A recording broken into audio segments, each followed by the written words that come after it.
أهلا بيكم في نوديو أسماء. أنا أسماء ومكملين معاكم في وصفاتنا في قائمة السهل والبسيط اللي بتبقى فيها الوصفات بسيطة في مكوناتها وفي طريقة تسويتها. والمفاجأة بقى إنها كوسة اللي معظمنا مش بيحبها رغم إنها مفيدة جدا وخاصة للقلب.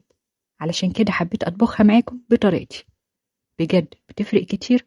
وقررت أعملها أرديحي يعني بدون لحمة، لكن لو حابين تضيفوا لها قطع من اللحمة فأنا أحيانا بسويها باللحمة أو بدون لحمة. في الحالتين طعمها جامد جدا، بتبقى خفيفة وممكن ناكلها مع رز أو عيش حسب اللي بنفضله، وأنا في الحقيقة بفضلها أكتر مع الرز. يلا نشوف المكونات والطريقة.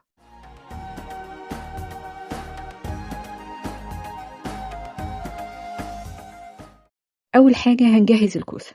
معانا 3 حبات وسط من الكوسة، وزنوا معايا نص كيلو. بنشيل أقماع الكوسة،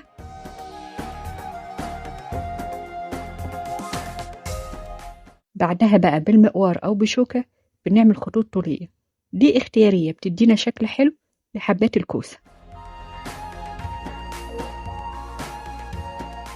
هنبتدي بقى نقطع. شكل التقطيع هنا مهم جدا لأن قلب الكوسة أنسجته بتبقى متشابكة وبتشد شوية، فأنا عايزة أحررها، فبنقطعها ل4 أرباع وبتبقى الشريحة وسط، لا هي سميكة قوي ولا هي رفيعة قوي زي ما هتشوفوها بالظبط.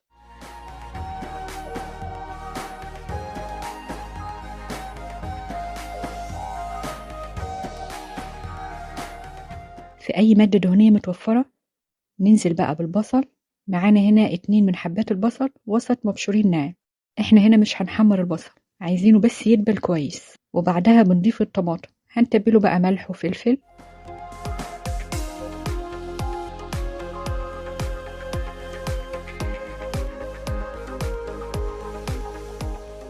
معانا 2 من حبات الطماطم مبشورين او نفرمهم في الكبة من غير مية. ده بقى البصل، بعد ما دبل هنضيف عليه الطماطم وهنفضل بقى نقلب فيها لحد الطماطم ما تتشرب كل الصوص اللي فيها او كل سوائلها لمدة 10 دقايق كده تقريبا.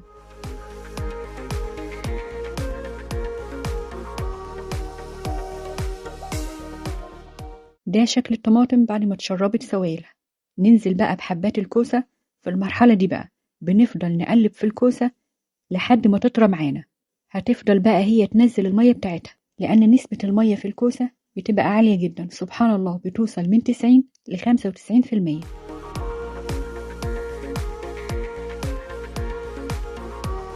ده شكلها بعد ما طريت. هنضيف لها مكعب مرقة خضار، لكن لو هنضيف لها شوربة مش محتاجين نضيف لها مكعب المرقة.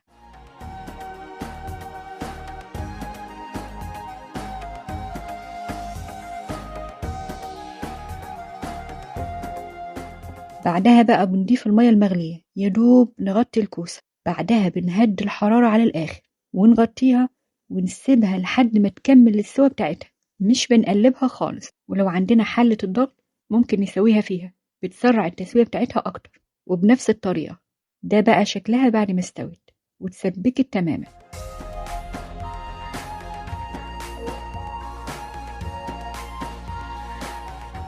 جه بقى وقت الغرف ونقدمها مع رز أو عيش زي ما قلنا في البداية. بجد جربوها بالطريقة دي، طعمها هيفرق معاكم. وزي ما قلنا في البداية ممكن نعملها أرديحي بقى أو باللحمة بنفس الطريقة، وبتبقى دايبة وزي الزبدة.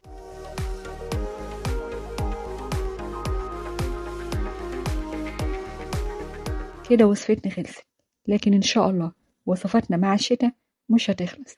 لو أول مرة تشوفونا فعلوا الجرس عشان يوصلكوا كل جديد، ولو عجبكم الفيديو ما تنسوش اللايك، واستنونا في وصفة جديدة مع نودي وأسماء. بالهنا.